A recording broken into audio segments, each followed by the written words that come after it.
मंदरजा झैल इश्तिहार को गौर से पढ़ें। आवाज बंद अब। आवाज बंद। इधर इधर रोड पे। मंदरजा झैल इश्तिहार को गौर से पढ़ें और दूसरे सफे पर दिए गए सवालात के जवाब लिखें। पहली एक्सरसाइज हमेशा इसी तरह की होगी। क्या इश्तिहार आएगा? अब इश्तिहार नहीं आता, अब वो पैसेज आ जाता है। 2015 का पुराना पेपर है, सामने देखना है, सामने बातें नहीं करनी आप। इस एक्सरसाइज को करने की टेक्निक समझ लें। Don't look at this page, look at this page. रिसाले का नाम क्या है? हमने एक लेक्चर में डिस्कस किया था रीडिंग की टाइप्स। स्कैनिंग होता है, स्किमिंग होता है, एनालिसिस होता है। नहीं भी यार टाइप्स के नाम, कोई बात नहीं। इस तरह से देखें कि सवाल पहले देखना और उसका जवाब ढूंढना है। सीधा सीधा पहले एक्सरसाइज में क्या करना है? सवाल देखना है और जवाब ढूंढना है। रिसाले का नाम क्या है? मुझ साहब, क्या रिसाले का नाम है? नवाए सहर डाइजेस्ट। ये नवाए सहर क्या होता है? लिख लें यहीं पे, जैसे ही आपके पास पेपर आता है आप लिख लेंगे। नवाए लफ्ज का मतलब होता है नई, न्यू। नवाए का क्या मतलब होता है? नवाए सहर का क्या मतलब हुआ? नई सुबह। नवाए वक्त का क्या मतलब हुआ? आपने नवाए वक्त सुना है लफ्ज? अखबार का नाम है नवाए वक्त, नया वक्त। यानी वो लेटेस्ट न्यूज के लिए उसने ये वर्ड यूज कर लिया।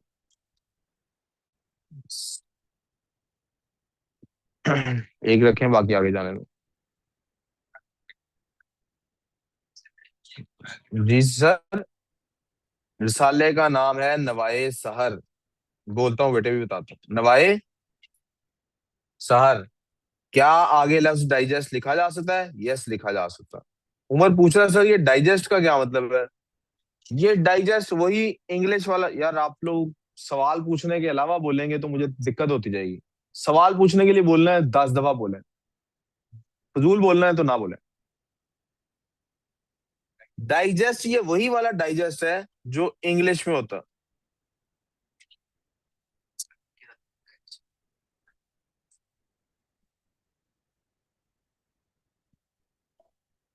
एक मुहावरा है, वो कहते हैं जी इल्म हासिल करना मुश्किल नहीं है, उसे हजम करना मुश्किल। इसका मतलब ये सबको पता है अल्लाह एक, ला इलाहा इल्लल्लाह का किसको लफ्जी तर्जुमा नहीं पता? सबको पता है। क्या मतलब है इसका? अल्लाह के सिवा कोई खुदा नहीं है, यानी अल्लाह के अलावा कोई और खुदा। अब इसको जरा हजम करें। आपके माँ बाप भी खुदा नहीं है, आपके साथी भी खुदा नहीं। आतिफ असलम हो या कतरीना कैफ हो या सलमान खान हो या शाहरुख खान हो या टॉम क्रूज हो, ये भी खुदा नहीं है। इमरान खान भी खुदा नहीं। नवाज शरीफ भी खुदा। क्या नाम है इसका, मुझे नाम भूल जाता है। फील्ड मार्शल भी, आसिम मुनीर भी खुदा। फौज भी खुदा। आपके दादा दादी भी खुदा। आप खुद भी खुदा नहीं है। आपकी ख्वाहिशात भी खुदा नहीं है। जब जब आप अल्लाह की बात छोड़कर किसी और की बात मानते हैं, चाहे वो कोई सेलिब्रिटी हो, चाहे वो आपके पेरेंट्स हो, चाहे वो आपके टीचर्स हो, चाहे वो आपकी जाती ख्वाहिश हो, तो आपने अल्लाह के अलावा किसी की इबादत कर ली है। ये है इसको डाइजेस्ट करना। जब अल्लाह ने एक बात बता दी, तो चाहे आपका बाप भी क्यों नहीं उसके खिलाफ बात कर रहा, नहीं माननी। क्या बदतमीजी करनी है? नो। बदतमीजी करने को कौन कह रहा है?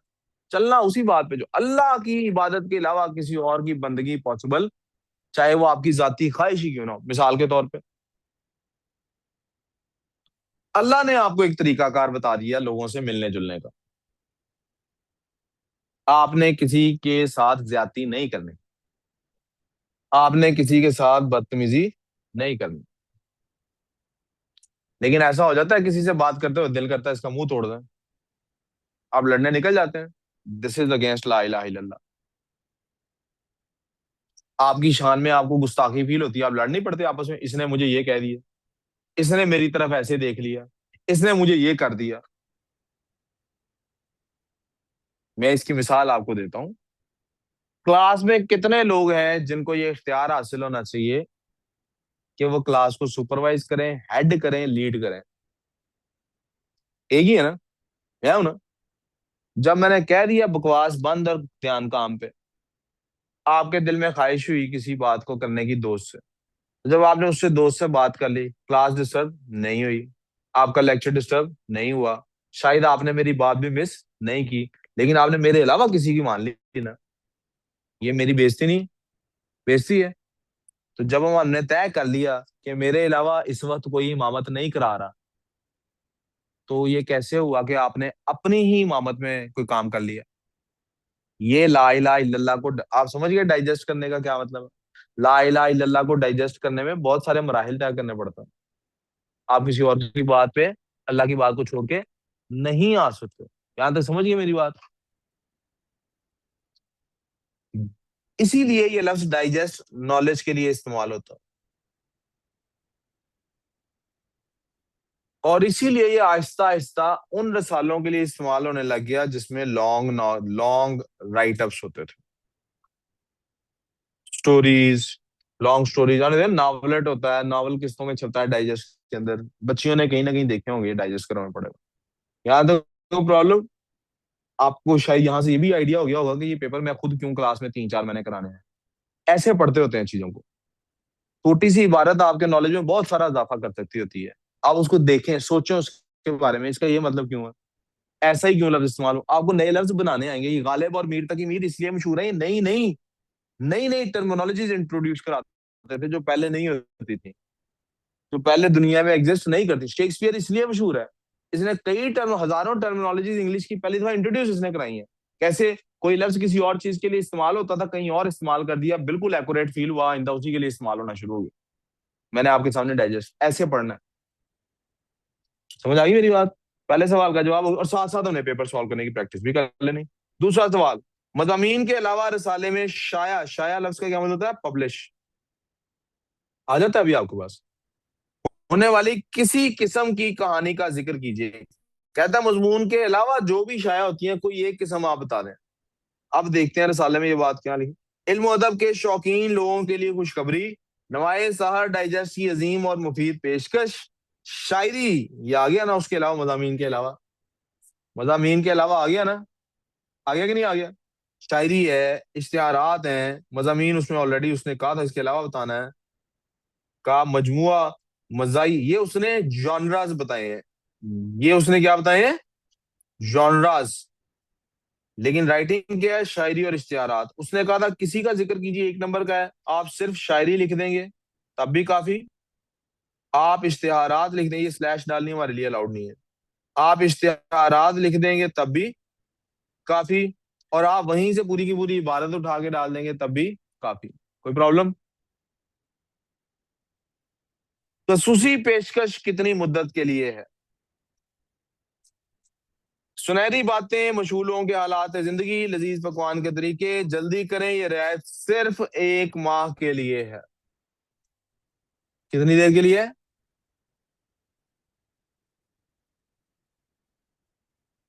सिर्फ एक, बलाज बेटे जाके उसको कहना प्रिंट्स दे दें बाकी भी, माह के लिए।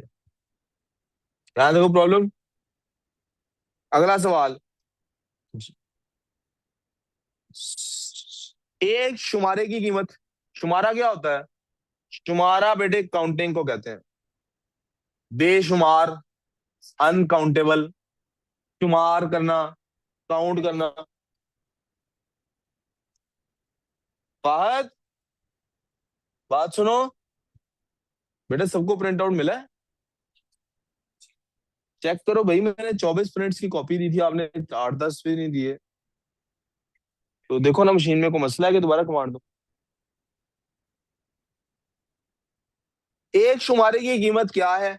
देखते हैं कहीं कीमत लिखी हुई है। कीमत फी शुमारा 80 रुपए। कितने हैं जी?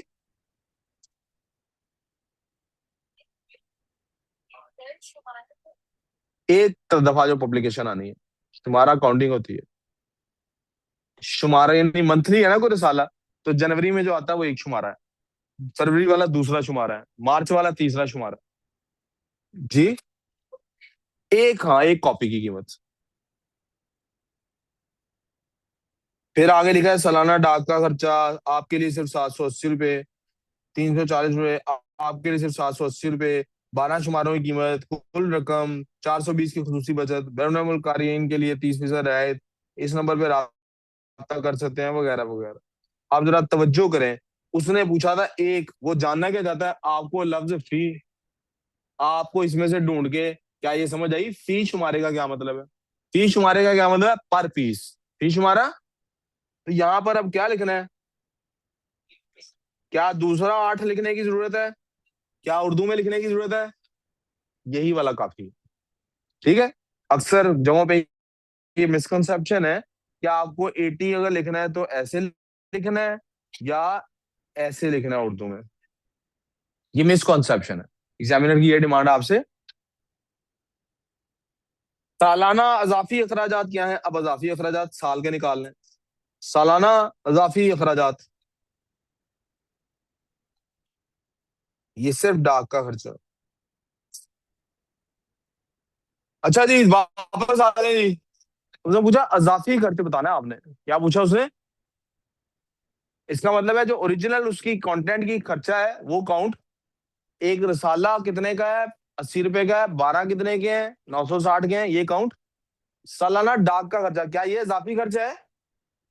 यस बेटे, क्यों नहीं है? डाक का खर्चा उसकी असल कीमत तो नहीं है। सालाना डाक का खर्चा काउंट होगा। लेकिन जरा गौर करें अब प्लीज, ये 1300 की फिगर कहां से आती है? ये 960 और 340 को ऐड करने से आती है।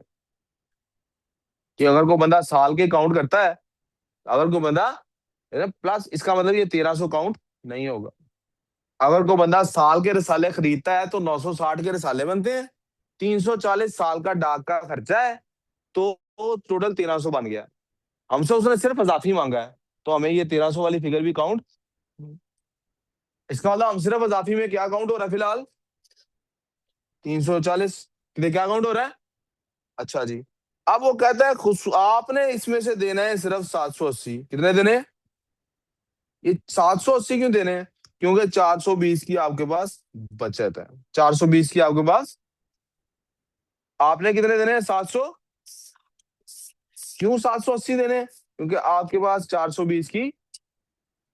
मेरा ख्याल है ये मिसप्रिंट हो रहा है। क्या हो रहा है ये? क्यों मिसप्रिंट हो रहा है? क्योंकि अगर 1300 में से 420 माइनस कर देते हैं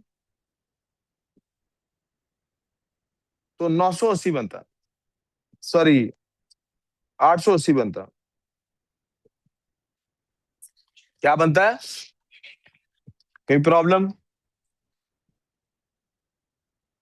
कोई मसला? यार है पेपर तो प्रिंट हो गया। दोबारा समझाता हूँ। सवाल उनको यार, चुप कर दे 1 मिनट। हाँ, कुछ कह रहा था अभी। सालाना अजाफी अखराजात मांगे हैं उसने। क्या मांगा है? इसका मतलब है जो ओरिजिनल कीमत है उस कीमत को हम बीच में से काउंट, उसके अलावा क्या पे करना है हमें साल का। हमें पता लगता है ऊपर देख के कि ओरिजिनल कीमत हमें पे करनी पड़ रही है 80 रुपए फी शुमारा। 960 साल के टोटल। साल का डाक का खर्चा है 340 रुपीज। 340 को जब 960 में हम ऐड करते हैं तो क्या अमाउंट बनती है? 1300। ये उसने इन दोनों को ऐड करके आपको बताया इश्तिहार में कि कुल रकम कितनी साल की बनती है? 1300। कितनी बनती है? कहता है आपने उसमें से सिर्फ 780 पे करने हैं। कितने पे करने हैं? क्योंकि आपको 420 की खसूसी बचत हो रही है। मैं ये कह रहा हूं ये मिसप्रिंट है। क्यों मिसप्रिंट है भला? क्यों मिसप्रिंट है भला? क्योंकि अगर 1300 में से 420 माइनस करें तो अमाउंट तो बनती है 820। सॉरी, 880 बनती है। इसका मतलब है यहाँ पे मिसप्रिंट है। यहाँ पे क्या है? फिर बैरून मुल्क के कारीन के लिए 30% रियायत भी है।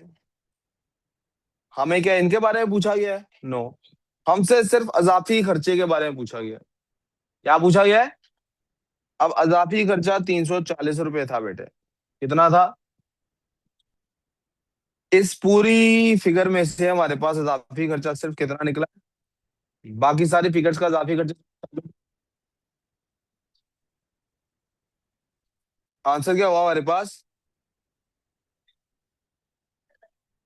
कोई मसला? कोई कंफ्यूजन? यार क्या नाम है इसका? हमजा। उर्दू नहीं है हमारे पास ना? पावर। निकले फ्रेंड्स? गुड, दे दो जरा जल्दी से इनको। बैरून मुल्क मुकीम अफराद के लिए क्या रायत है? 30%। कोई मसला? बात चेक कर लेना, इसने 2 दफा मुझे इंटीमेट किया कि फ्रेंड्स निकल रहे हैं, दोबारा निकल रहे हो तो कैंसिल कर लेना, ठीक है? जी प्यारे बच्चों, कोई इशू? सर आप, सर 2 मिनट बच्चों, सर पेपर भी आपका क्या आंसर बात।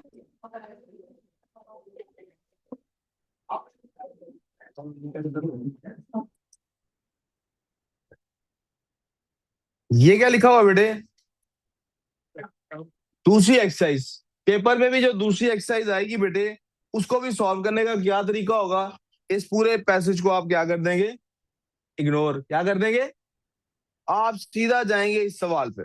जैसे आप मुझे नहीं करते इग्नोर, ऐसे आपने इस पैसेज को भी करना है, और इग्नोर करके आप जाएंगे दूसरी एक्सरसाइज पे। अब दूसरी एक्सरसाइज भी इस तरह की नहीं आती, उसमें भी सवाल जवाब आते हैं। क्या आते हैं?